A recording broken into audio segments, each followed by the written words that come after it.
Assalamualaikum warahmatullahi wabarakatuh. Perkenalkan, saya Sisriani Oktafarina, mahasiswa program studi S1 Akuntansi Universitas Muhammad Nasir Bukit Tinggi. Di sini saya akan menjelaskan beberapa tentang perbedaan perpajakan dengan akuntansi. Yang pertama itu perbedaan tentang laporan keuangan komersial dan fiskal. Dari segi tujuan, laporan keuangan komersial itu menyediakan informasi kepada pemangku kepentingan seperti investor, manajemen, kreditor, dan lain-lain tentang kinerja dan posisi keuangan perusahaan tersebut. Yang contohnya itu laporan laba rugi menunjukkan pendapatan, beban, dan laba bersih untuk periode tertentu. Yang kedua itu laporan keuangan fiskal. Dari tujuannya itu untuk memenuhi kewajiban perpajakan sesuai dengan peraturan perpajakan yang berlaku. Contohnya laporan pajak penghasilan yang menghitung pajak terutang berdasarkan ketentuan perpajakan. Yang mungkin berbeda dari laporan keuangan komersial karena adanya penyelarasan dengan perpajakan.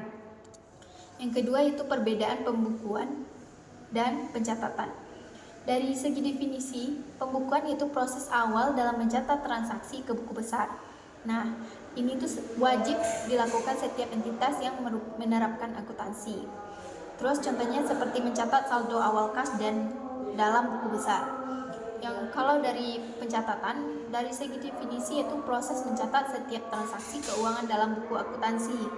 Itu tuh wajib dilakukan setiap entitas yang melakukan transaksi keuangan. Contohnya mencatat penjualan barang ke dalam jurnal penjualan. Yang ketiga itu perbedaan kas setara kas menurut akuntansi dan perpajakan.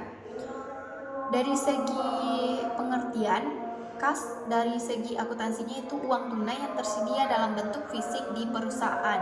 Sedangkan setara kas dalam akuntansinya itu investasi jangka pendek yang sangat liquid dan mudah diubah menjadi kas seperti deposito berjangka. Kas dalam perpajakan yang pertama itu sama dengan akuntansi, tetapi mungkin ada perbedaan dalam penilaian dari sisi pajaknya. Selanjutnya itu setara kas dalam pengertian dalam perpajakan biasanya sama, namun untuk tujuan pajak beberapa investasi mungkin tidak dianggap sebagai setara kas. Yang empat itu perbedaan piutang menurut akuntansi dan perpajakan.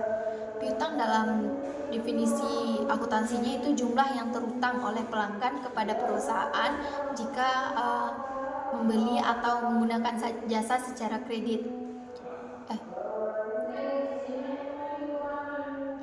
Jumlah yang terutang oleh pelanggan kepada perusahaan.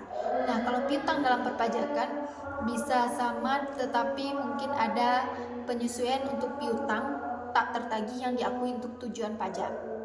Nah, contohnya itu akuntansi mengizinkan pengakuan piutang sesuai dengan kebijakan akuntansi, sedangkan pajak mungkin memerlukan piutang tak tertagih untuk dihapuskan setelah periode tertentu.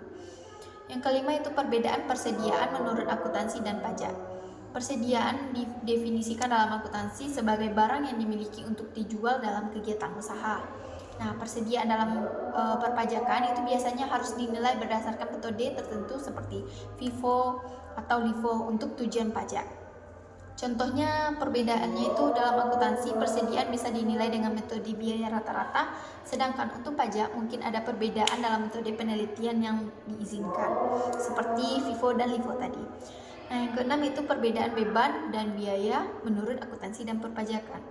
Dalam definisi beban, segi akuntansi itu pengeluaran yang terjadi dalam operasional perusahaan.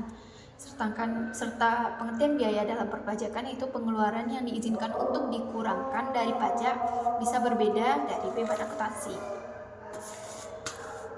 Beban penyusutan diakui secara akuntansi, tetapi untuk pajak metode penyusutan yang berbeda mungkin diterapkan. Yang ketujuh itu perbedaan pendapatan menurut akuntansi dan perpajakan. Pendapatan definisi dalam akuntansi itu uang yang diperoleh dari penjualan barang atau jasa. Nah, pendapatan dalam perpajakan itu didefinisikan sebagai pendapatan yang diakui untuk tujuan pajak yang mungkin berbeda dari pendapatan akuntansi karena penyesuaian tertentu. Contohnya itu pendapatan yang diakui pada saat barang dikirim dalam akuntansinya dicatat mungkin berbeda dengan saat pembayaran diterima baru dicatat untuk pajak. Terima kasih. Assalamualaikum warahmatullahi wabarakatuh.